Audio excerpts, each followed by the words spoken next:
Sahabat air hidup yang diberkati oleh Tuhan, senang sekali bisa berjumpa dengan para sahabat semua. Dan di pagi yang indah dan berbahagia ini, saya ingin membagikan satu perenungan yang saya harapkan lewat perenungan ini dapat memberikan pemikiran-pemikiran rohani yang penting bagi kita, bahan-bahan pertimbangan iman yang benar untuk kita bisa menjalani hari kita ini. Kita bisa mengisinya dengan karya-karya yang memuliakan Tuhan. Kita bisa dengan sukacita melakukan semua aktivitas dan panggilan hidup kita di sepanjang hari ini. Namun sebelum kita masuk di dalam perenungan firman Tuhan di hari ini, mari pertama-tama kita memohon bimbingan Tuhan untuk menuntun kita dalam perenungan firman Tuhan ini. Mari kita berdoa. Tuhan, terima kasih untuk hari baru yang Tuhan karuniakan bagi kami. Satu kesempatan hidup kembali yang Tuhan berikan, satu hari lagi untuk kami memuliakan nama-Mu. Untuk itu Tuhan, sebelum kami melakukan semua kegiatan aktivitas sepanjang hari ini, kami akan duduk sebentar di bawah kaki Tuhan. Kami akan mendengar, merenungkan sebagian dari sabda kudus-Mu. Untuk itu Tuhan, hamba berdoa memohon supaya Roh-Mu yang kudus menuntun kami, memberikan kami pengertian dan pencerahan, sehingga kami bisa mendapatkan pesan-pesan penting, makna-makna penting yang terkandung di dalam firman ini. Untuk kami gunakan, untuk kami aplikasikan sepanjang kehidupan kami di hari ini. Berfirmanlah kepada kami ya Tuhan, kami siap mendengarnya. Amin. Nah, sahabat air hidup yang saya kasihi di dalam Tuhan kita Yesus Kristus, pokok perenungan kita pagi ini adalah beriman seperti Nuh. Nah, iman Nuh ini adalah satu kehidupan iman yang memang sangat unik dan menarik. Itulah sebabnya riwayat tentang kehidupan Nuh dan imannya itu ditulis di dalam dua kitab penting di dalam Alkitab, baik dalam Perjanjian Lama ataupun juga dalam Perjanjian Baru. Nah, riwayat Nuh untuk pertama kali itu dinarasikan atau diceritakan di dalam kitab Kejadian, mulai dari pasal 6, pasal 7, pasal 8, pasal 9, bahkan sampai pasal 10. Itu menjelaskan tentang riwayat kehidupan Nuh dan dinamika kehidupan iman yang dia jalani. Dan kehidupan iman Nuh ini juga kemudian diulas kembali ketika penulis Ibrani menjelaskan tentang tokoh-tokoh iman di dalam Alkitab yang akan dijadikan sebagai teladan iman bagi orang percaya di segala masa dan abad. Maka Nuh adalah salah satu tokoh iman yang dipilih dan diulas di dalam kitab Ibrani, khususnya pasal 11. Nah, hidup Nuh itu adalah sebuah kehidupan yang sangat hidup dan menarik sekali, sehingga tidak salah pada hari ini saya mengangkatnya untuk kita merenungkan hal-hal penting dari kehidupannya, khususnya terkait dengan kehidupan imannya. Nah, nama Nuh itu sendiri atau dalam bahasa Inggris sering dibilang Noah, itu berarti perhentian atau istirahat. Dalam bahasa Inggris itu rest. Nah, namun kata istirahat ini bukan sekedar kita berhenti dari sebuah aktivitas harian dan kita berhenti secara natural atau sesuatu yang berulang-ulang seperti yang biasanya kita lakukan. Tetapi istilah ini atau istilah Nuh atau istirahat ini memberi sebuah gambaran yang lebih luas, yang lebih besar tentang istirahat itu, yaitu kita menetap dan menikmati sebuah kepuasan, sebuah keamanan, kenyamanan setelah sebuah proses kehidupan panjang yang sudah kita lewati, dan sungguh-sungguh kita berhenti daripada seluruh kelelahan-kelelahan yang sudah kita jalani sejauh itu.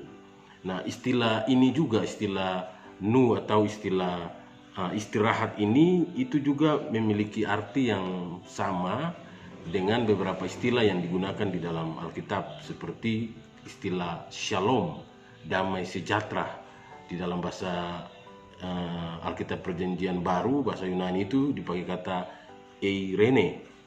Nah, akan tetapi walaupun nama nu itu berarti istirahat atau rest atau perhentian, tetapi di dalam kehidupan nu kita tidak pernah melihat bahwa nu betul-betul berhenti, betul-betul beristirahat secara penuh, secara total dalam hidupnya. Karena kehidupan Nuh, kalau kita perhatikan, hidupnya itu penuh sekali dengan aktivitas, penuh sekali dengan kegiatan-kegiatan yang dia lakukan untuk memuliakan nama Tuhan. Dan apa yang disebut dengan peristirahan yang sesungguhnya itu menjadi sebuah harapan bagi Nuh di masa yang akan datang. Nah, penulis kitab Ibrani mendeskripsikan iman Nuh ini dengan sebuah potongan kalimat yang sangat indah dan sangat menggugah.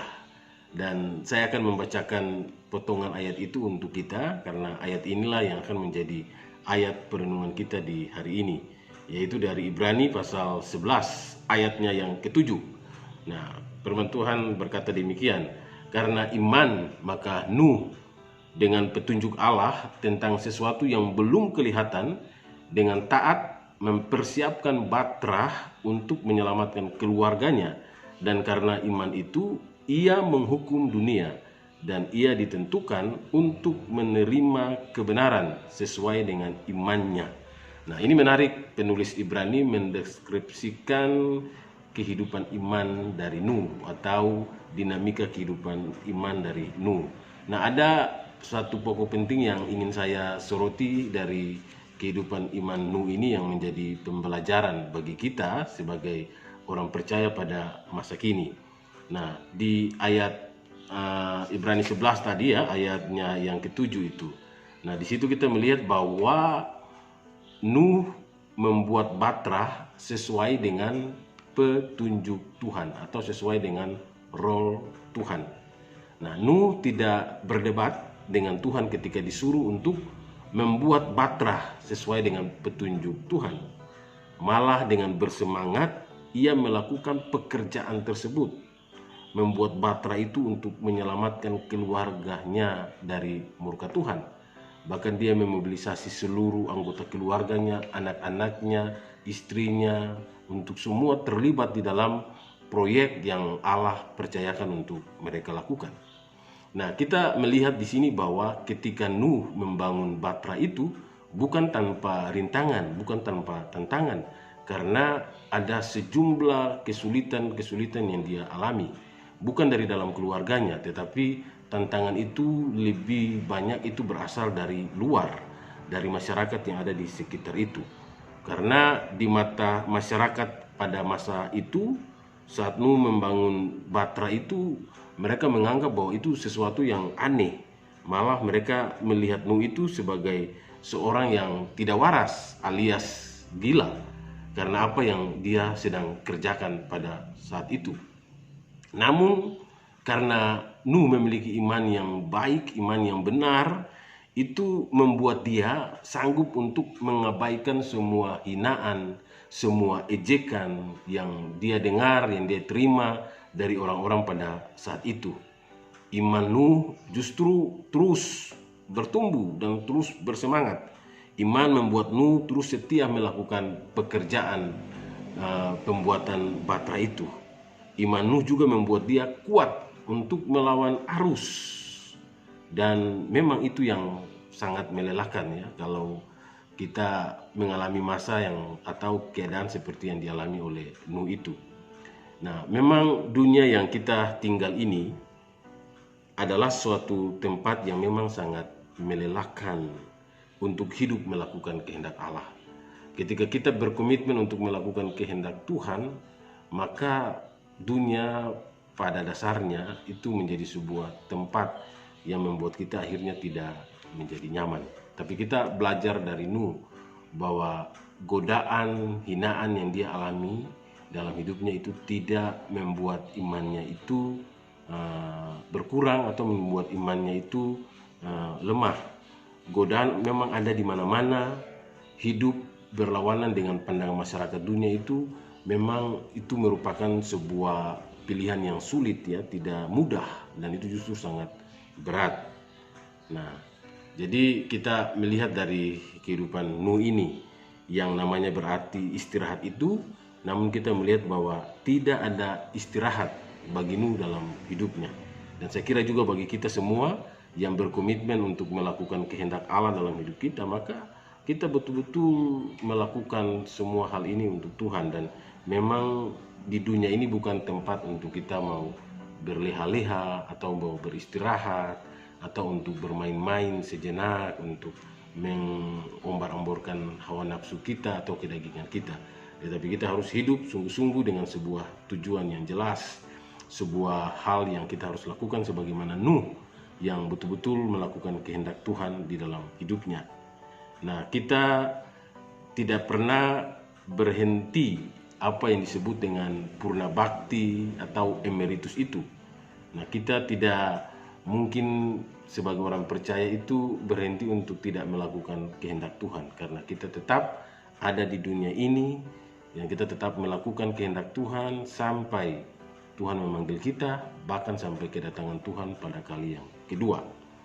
Nah, hanya di dalam surgalah ya, di dalam kerajaan Allah lah nanti kita dapat menemukan tempat akhir yang tetap, yang abadi, dan itu sesungguhnya adalah rumah kita. Jadi rumah kita bukan ada di dunia ini, tapi rumah kita yang sesungguhnya itu adalah di surga ketika kita bersama-sama dengan Tuhan di sana. Nah, jadi renungan singkat mengenai Nuh ini atau Bapak Nuh ini, nah saya mengakhirinya dengan satu nasihat firman Tuhan yang disampaikan oleh Raja Salomo yang ditulis di dalam kitab Pengkhotbah. Dikatakan demikian, taburkanlah benihmu pagi-pagi hari dan janganlah memberi istirahat kepada tanganmu pada petang hari, karena engkau tidak mengetahui apakah ini atau itu yang akan berhasil, atau kedua-duanya sama-sama baik. Pengkhotbah 11 ayat 6. Jadi manusia harus selalu optimis. Sebagai orang percaya, kita harus tetap bersemangat dalam melakukan setiap pekerjaan dan harus tetap dikerjakan dengan tekun. Nah, hasilnya itu merupakan urusan Tuhan yang telah menjanjikan kepada kita iman, kekuatan, dan kesehatan. Tuhan memberkati kita. Shalom dan selamat beraktivitas. Mari kita berdoa. Tuhan, terima kasih untuk perenungan firman Tuhan pada hari ini yang telah hamba sampaikan. Biarlah ini menjadi sebuah pegangan iman bagi kami semua dalam menjalani hari-hari hidup kami, khususnya di hari ini. Tuhan dimuliakan dalam seluruh kehidupan kami. Dalam nama Tuhan Yesus kami berdoa. Amin.